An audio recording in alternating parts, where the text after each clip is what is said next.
Nós entrega de certificado na 30 estudiantes me chama na um rato com a escolher de fazer bom uso de oportunidade que a ciência para emprego te brinda.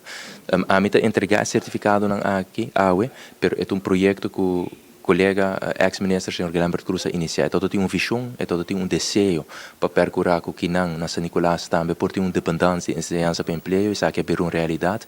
E nós provar que algum luna de suas que ele anunciar isso aqui é para o meu certificado não te entregar. Me serviço que outro ano, 2025, também tem mais curso também para brindar aqui não, para de forma aí como governo também, em ciência para emprego, em caso aqui, ajuda toda gente que vive aqui não antecipar o desenvolvimento que tem no mercado laboral. 30 pessoas tá recebendo um certificado, um diploma, pelo que tá handyman, pelo que tá welder e pelo que tá trata eletrician. E me quero dizer que é passo sumamente positivo. Me quero chamar toda gente danke, quase se faz isso possível. Na primeiro lugar, ex-ministro, senhor Guilherme Cruz, toda a equipe de ciência para emprego, toda a docente e também a companhia estatal que põe fundo disponível também, utilities, Elmar e web.